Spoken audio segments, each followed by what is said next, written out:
Record अच्छा record बनेगा। जब ग्वालियर रीजनल इंडस्ट्री कॉन्क्लेव की बात करता हूं तो ग्वालियर, चंबल और सागर संभाग में तीनों संभागों के माध्यम से लगभग 3,500 करोड़ के निवेश के प्रस्ताव हमें प्राप्त हुए। मैं अपने प्रदेश की जनता को, यहाँ के स्थानीय क्षेत्रवासियों को बधाई देना चाहता हूँ। हमारा पिछली बार रीजनल इंडस्ट्री कॉन्क्लेव जो रीवा में हुई थी तब 3,000 करोड़ के थे, उससे भी 500 करोड़ के ज़्यादा इन्वेस्टर के यहाँ प्रस्ताव मिले, जिनके माध्यम से अलग अलग प्रकार के 5 स्टार होटल से लगा करके सभी प्रकार के रिसोर्ट्स और हमारे हेरिटेज प्रॉपर्टी सब में काम करेंगे। रीजनल इंडस्ट्री कॉन्क्लेव का उद्देश्य ही पर्यटन क्षेत्र में हितधारकों जैसे होटल मालिकों, रिसोर्ट्स मालिकों, परिवहन ऑपरेटरों, ट्रेवल एंड टूर ऑपरेटरों के अपने पर्यटन उत्पादों के प्रचार प्रसार की व्यावसायिक चर्चा हेतु एक मंच प्रदान करने का इसका प्रमुख उद्देश्य था। खासकर पर्यटन के क्षेत्र में हमारे इस क्षेत्र से जुड़े हुए लोगों को जोड़ करके ये पूरा जो आयोजन किया गया, मैं मान के चलता हूँ ये अपने आप में एक बड़ी और अलग प्रकार का अच्छा अनुभव भी है, जिसके माध्यम से पर्यटकों को नए नए गंतव्यों तक आने जाने का मौका मिलेगा, उनके अनुभव प्राप्त करने का, और राज्य की समृद्धि के पर्यटन के माध्यम से रोजगार के अवसर भी मिलेंगे, जो क्षेत्र के हमारे कई युवाओं को, क्षेत्रवासियों को अपने उत्पाद बेचने के भी और स्थानीय स्तर पर परिचित होने के लिए आर्थिक समृद्धि का एक बड़ा ये स्वाभाविक रूप से अवसर टूरिज्म के माध्यम से आजकल रोजगार की एक इंडस्ट्री है पर्यटन विकास। मैं मान के चलता हूँ यशस्वी प्रधानमंत्री के नेतृत्व में जो हमारा ध्येय वाक्य भी है, एमपी अजब भी है और गजब भी है। आज दिल्ली के नज़दीक आगरा और मथुरा, खासकर मथुरा में गोकुल वृंदावन के पास धार्मिक पर्यटन का एक बड़ा केंद्र है ग्वालियर। ऐसे में इस स्थान पे पर्याप्त फोकस देते हुए पर्यटन विकास के माध्यम से ये जो हमारी यहाँ की नैसर्गिक सौंदर्य, ऐतिहासिक विरासत और समृद्ध संस्कृति को बताने का और उसके जीवन चित्रण का टूरिज्म के माध्यम से जो प्रयास किया गया, मैं उसकी सराहना करता हूँ और बधाई भी देता हूँ। यशस्वी प्रधानमंत्री के दूरदर्शी नेतृत्व में भारत जब स्वदेशी की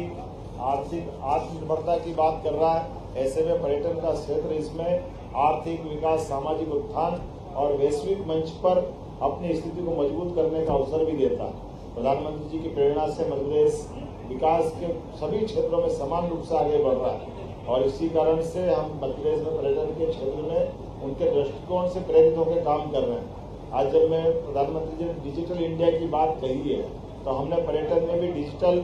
पहलों को अपनाया है। प्रधानमंत्री के आत्मनिर्भर भारत के सपने को साकार करते हुए मध्य प्रदेश का टूरिज्म सेक्टर देश में सबसे तेज गति से सबसे सफल होते हुए आर्थिक रूप से एक बड़ी उड़ान लेके आगे बढ़ रहा है। और ग्वालियर के अंदर जब हमने अपने भव्य किले, शिल्पकला, समृद्ध संगीत की परंपरा के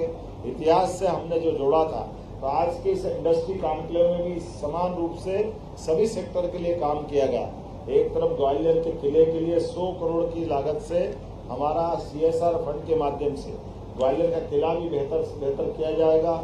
राजा मानसिंह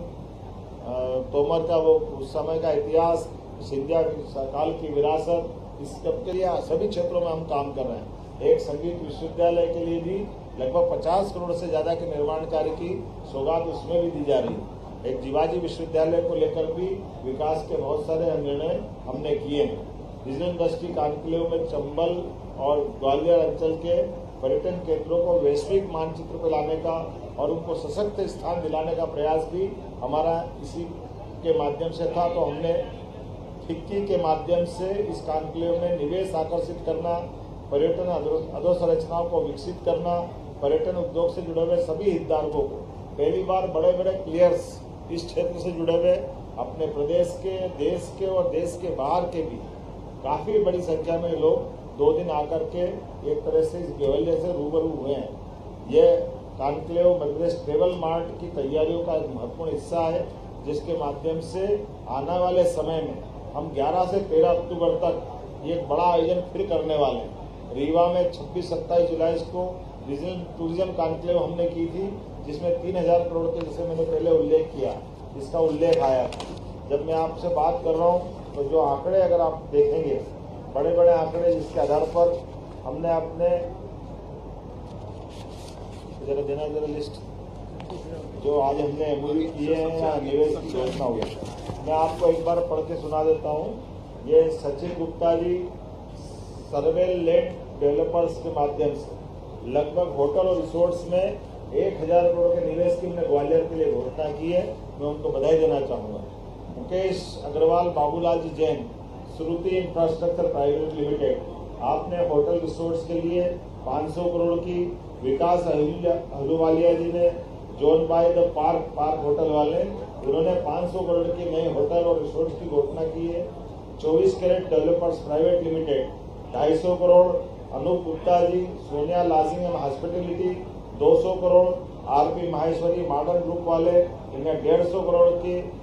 फिल्म डिवीजन से 25 प्रस्ताव लगभग 102 करोड़, नीरज कंसल जी ने 100 करोड़, आकाश गोस्वामी आकाश इंटरप्राइजेस के माध्यम 100 करोड़, नवनीत शर्मा लायन ग्रुप से 100 करोड़, दीपक शर्मा दत्ता बिल्डकॉन 100 करोड़ और 25-24 ये अलग अलग, Vishal Oasis Hospital, Oakwood Hotel Private Limited, JSK Infra Hotel, श्रीसा प्रियसिनी कंस्ट्रक्शन, अमरनाथ जी, कुमेर शर्मा जी, प्रखर पाव जी, यशोधर्मन जी, सब मिला के 3500 करोड़ से ऊपर के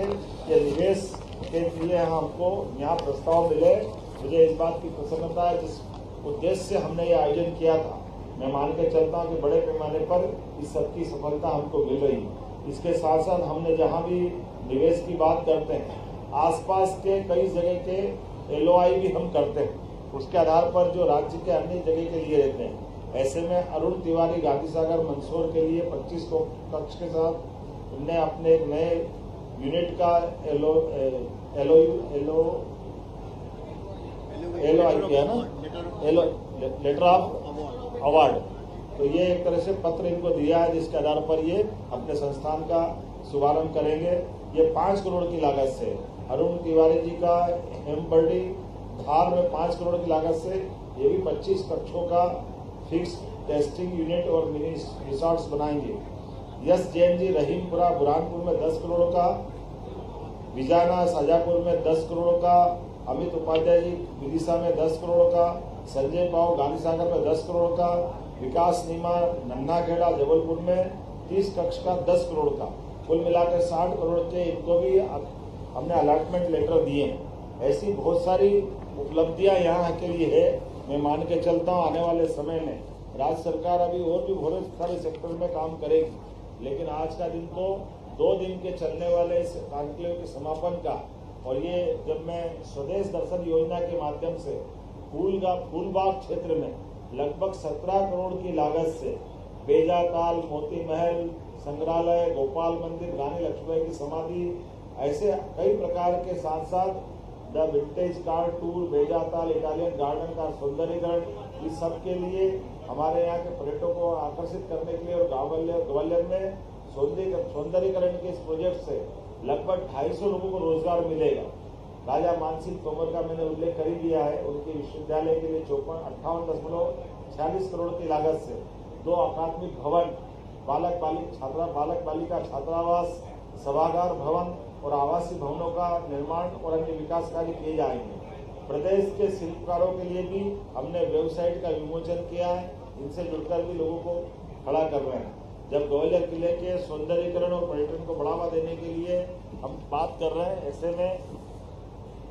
ग्वालियर किले के संरक्षण, सौंदर्यीकरण, पर्यटन को बढ़ावा देने के लिए टूरिज्म कॉर्पोरेशन के माध्यम से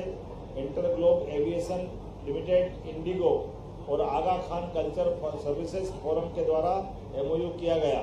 और इससे जुड़े हुए वित्त पोषण की भी 100 करोड़ की इंडिगो ने अपनी सहमति दी है, जो वो अपने खर्च से यहाँ के कंजर्वेशन के लिए काम करेगा। मैंने इस कार्य का माननीय अध्यक्ष जी के साथ और बाकी मित्रों के साथ विमोचन किया है। टूरिज्म के सेक्टर में भी बहुत महत्वपूर्ण एमओयू हुए हैं। अलग अलग एजेंसियां डिजिटल और कई प्रकार से जो प्रमोशन करती टूरिज्म का, उन सबके बढ़ाने का प्रयास किया। उम्मीद करता हूं कि ये पूरे आयोजन के माध्यम से आपका हमारा समर्थन मिलता रहेगा। कल का फिर एक पीपर सेवा औद्योगिक क्षेत्र में 500 करोड़ की लागत से हाइड्रोजन कारखाना बनाने का एक शिलान्यास करने में दोबारा भी आ रहा हूँ। कल मुरैना के अंदर भी कुछ और सौगातें लगातार रहेगी। उम्मीद कर रहे हैं कि सौगातों का सिलसिला इसी प्रकार से चलता रहेगा। राज्य आर्थिक दृष्टि से समृद्ध हो, गरीब, महिला, युवा, किसान सबको काम मिले और मध्य प्रदेश देश के नंबर 1 राज्यों में माननीय प्रधानमंत्री की मंशा के अनुसार स्थापित हो जाए, इस दिशा में हम सब काम कर रहे हैं। मेरी अपनी ओर से बहुत बहुत बधाई।